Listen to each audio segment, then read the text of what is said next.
Hey, hey, hey, everybody. It's Frequency 500, and I'm Lynn Schussler-Williams. And I'm Brooke Haynes. And we are here to talk about how we reach for the frequency of love or above in our everyday lives through creativity today. Ooh, it's juicy, Brooke. Yes. So we've been talking about this, and I doubt I've ever said it here, Brooke, but I love hand stitching. I love all kinds of embroidery. I'm a little bit of a I love it. I can read about it, but I love doing it. And I also I'm no artist at all. Like I've never thought I was an artist in any way. But I also love other creative activities too. And I've recently become aware that I can be in a bad mood, or something can happen that makes me sad. And if I just engage in a creative activity, I'm at a new level. I'm at a new place. And so Brooke and I have been talking about that, and how creativity as an activity can help us raise our vibration. But Brooke, you have another side of that too. You were just saying to me. Yeah. Before I go there, I'm with you, Lynn. Like if I can allow myself to just say, you know what, screw it, I'm going to go color. Yeah. That's the area that I like to cut. Then often for me, it's hard to cut off to go color if I'm not feeling very high in life. But as soon as I do, I'm so glad I did it. It takes my mind off of it. If you're an Abe follower, you might hear him say, come off of it, and I think it takes your mind off of it and allows your mind to go explore something you just love. And when you love it, like you're crocheting, you love it and you love it and you're just really getting that love and creativity where it just continues to boost your frequency and where you are. And what I have found too is that when you are creative, when you are in your creative juices, it helps you be more creative. Yeah. And so when I have been creative, then the creativity flows in all the other areas as well. And right. So when you're not feeling good, yes, creativity can make you feel good. Also, when you feel good, you get real creative. Yes, it's like a two sides of the same coin, or a full circle cycle, right? It can pick you up when you're down, but then when you're up and you do a creative activity, it can make you more creative. Like your creative juices flow more easily because you're up, right? And so I love that. So Brooke, you mentioned coloring, and I've been with you before when you're coloring. And I've seen that work for you, and I've seen you love doing it and all of that. How'd you get into it? How'd you start coloring? How was that something for you? I don't remember, but it was back when it was before Jagger was born. So that was 8 years. He was 8 years old. And I just remember finding an adult coloring book when they weren't so popular at either Hobby Lobby, or what's the one that starts with an M? Not Marshall's, but Michael's. I think it was one of those places. And then I found the perfect markers, and they were limited in color, but I liked that they were limited in color because and what I did when I colored for the first time, at first I was like, oh, that needs to be yellow, and this needs to be this, and this needs to be over here. But then I thought I loved it to a whole new level when I allowed myself to pick a marker and just find on the paper where it was going to go. Like I let the marker and the paper guide what's happening next. It didn't have to make sense. The grass could be yellow, the sky could be red, whatever. And then it really started flowing. And the more I allow, and I've noticed the lower vibration I am when I start, the harder it is to allow that to happen. But the more I get into it, that whoop, whoop, I rise up, rise up. That's so interesting. One of my favorite things to do in the visual art realm is called neurographic art. And it's this, you can YouTube it, just look it up on YouTube. There's 1,000 how-tos on neurographic art. and it's a little bit like that, like what you're talking about, just kind of allow it to be and see where it goes, and let the colors guide themselves into the shapes and things like that. And, I love my fabric arts so much, but up until now, they have not been that way for me. They have been things where there's a pattern and you follow, you're going to stitch. Like I do this technique called black work, and I made a black work framed piece for Brooke even. And it's very intricate, and you have to do the stitches right where the stitches go and all this stuff. Right. But recently, I have been following some people on social media who do all kinds of textile art that is way more free flowing, that is way more what you're talking about pick up the fabric and pick up the thread and see what stitches come out, right? And it's this more mindful technique and group of techniques. Like there's several different ones that I love looking at, and I haven't tried them yet because I don't honestly have a lot of time that I dedicate to that sort of thing, and learning a new thing takes more time. So I keep going back to what I know because I can get further with it.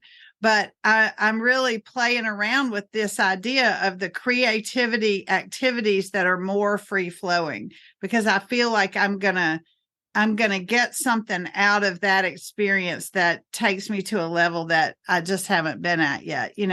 I enjoy the stitching I do, but it's not, it's pretty technical, I guess is what I'm saying. And it doesn't have that flow of creativity. I'm good at it and I like it, but it's not quite the same as like the neurographic art that has this utter flow, and you have no idea what it's going to look like when you're done, and it just is. And then you see it and you're like, wow. Yeah. That sounds fun. I'm going to Google that myself. Yeah. I remember an artist, I was like, I can't paint. An artist saying, just pick a corner and start and go all the way up and see what happens. Mm-hmm. I've never done it. I never took his advice, but it always is often in my head. And there are a lot of different ways to be creative that I never thought of. I remember, if you're into astrology, I'm a Pisces. And whenever you read about Pisces, it says creative, creative, creative. And I'm like, I am not creative. Like, I am not creative at titles or thinking of things. I'm not creative at this or that. I'm not the person. I have a product line that ships all over the world. And I'm like, the last thing I'll do is make a pretty package because I don't know how to make it pretty, And so I just wrap it and send it, and I'm like, the experience could be better if it was prettier, but maybe not. But anyway, and then someone said, you're creative with the way you work with people. Like the way you communicate. You're creative in the visions that you see and how things can work that most people will tell you that will never work. And I thought, oh, well, there's my creativity. Yes. That person said, you bring people together that never thought they could ever be together. And I was like, okay. My aunt told me once, I've always admired my aunt's house. Like she has animals and it's always spectacular. Like how do you have these big hairy dogs and cats all over the place? And I feel like I can eat off your floor. I don't never know. And it's a big house. They're nice, big house, it's lots of spacious room. So it's not like in 20 minutes she can clean it. Right. Well, she does this thing with her husband, with her husband that, they get to take turns on when they make the bed every morning, who does the pillows. So they put the pillows in different ways every morning. And I thought, how fun is that? And it came out of him going, no, that's not how it goes. And her going, no, that's not how it goes. And now they just have a game out of it. And every morning they take turns doing, like one morning she does it, the next morning he does it. It free flows. And they decided to make pillows artwork. And they just changed the pillows around. How cool is that? I love that. That's a great story. Oh my gosh. And something that could have been a fight that went on for years in a marriage, right? For somebody else turned into a fun, creative game for them. Like that's a great example of, living from love or above instead of choosing, just to be right or something, right? I have another friend. Sorry, I'm going to have my stop. This is starting to open up all my thoughts. I have another We friend. love these stories. I do. Who the lady who came and cleaned her house every week or every other week or whatever would always change things around, like a picture, and she'd put it somewhere different or something book. And then the goal was for my friend to figure out what she did. But it wasn't like a game that was talked about. Right. It was a game that went on for years that no one spoke of. But I knew about it. She's like, there she goes again. There's what she did this time. And, and that's creative and that's fun. Yeah. If you allow it to be, right? If you allow it to be. That's right. If you allow it to be, that's creative and fun. Yeah, exactly. Exactly. Oh my gosh. Yes. So many good things that we can do to raise our frequency when it comes to engaging in creativity. So, we started by talking about stitching and coloring and neurographic art, which is kind of drawing and painting and, all those kinds of things that we think of.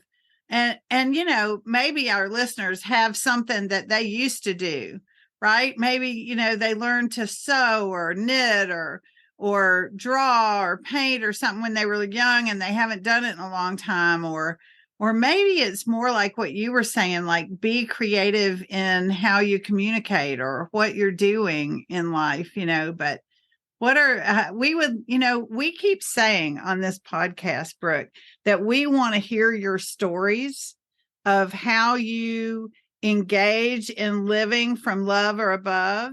And so this is a great one. Like, do you have stories about how you've engaged in your creativity? Go to frequency500.com, click on the submit a story button and share it with us and let us know whether you're wanting us to share it, tell your story, or you want to come on with us and tell your story. And we'll be in touch because these could be some great stories that we can't even think of. Yes, absolutely. And think of when you are already high, vibrating high. I call it high in life. That's always what I'll start to say. It's when and when you're there, how many problems get solved because you're just in that vibration. Yeah. And the creativity starts flowing, things that you never saw an answer to and we're just stuck on. But when you use the things we were talking about today to get that creativity flowing, then when you're in that state of creativity and you've raised your vibration, how other problems start to unfold. So we want to hear about those stories too. Like we want to hear. So I got a story you just made me think of. Okay. And this is another aspect to this too. So I want to give a big shout out to my friend Sally, who's been a regular listener of Frequency 500. Hi, Sally. And Sally does an art and craft called felting. It's needle felting. And I thought it was really cool. And Sally said, I've been wanting to try this wet felting. And I said, I want to try that with you. So we scheduled a day. It was in the summer because we knew we'd get wet. And I went over to her house and we created these pieces of felt that were wet felting. And my total intention at the beginning of this was to create this piece of felt that was kind of like a rectangle and flat that I could then stitch on. And what happened was I loved doing the process with my friend, first of all. So part of this story is you don't just have to be creative by yourself, like find people to do it with and share that fun and share that experience with somebody else. But then when it was done, it's actually sitting right behind me back there on my bookshelf. When it was done, I loved it so much I couldn't stitch on it. Like I was afraid I'd ruin it or something, or I just loved it just the way it was. It was just like, I wasn't afraid of it. I was just like, oh, I don't think this needs another thing. I just love it to look at it just like this. Well, this past weekend, I saw someone stitching on a piece of wet felt. And I was like, oh, maybe I do want to stitch on that. So you just never know, like be open but the real point of that story was find somebody else to be creative with you. you Yes. know? Yes. There's I love also that. where we live, there's groups of women who get together and have creativity, just like, 150 years ago, women got together and quilted or tanned leather or did whatever they needed to do in their communities creatively together. But today, I mean, this group that I've gone to a few times, they're all doing all kinds of different things, right? But in community and together really makes it fun. And you were doing a community creativity circle. Yeah. For a while. So maybe one of our listeners will be inspired by that and get us going again, and we could just join them. I love it. Yes, definitely. And my friend Sally used to come to that.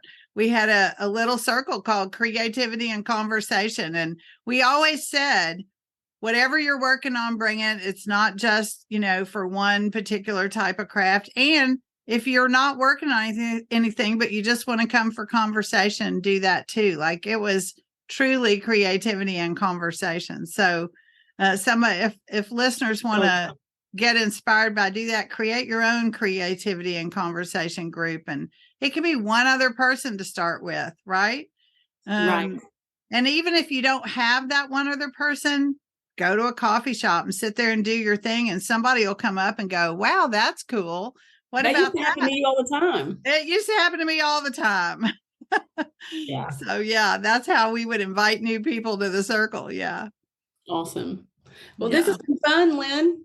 Yep. I love this topic, and I can't wait to hear the stories that we collect about everybody's creative love or above juices flowing. So frequency500.com, y'all go submit a story. We're glad you were with us today.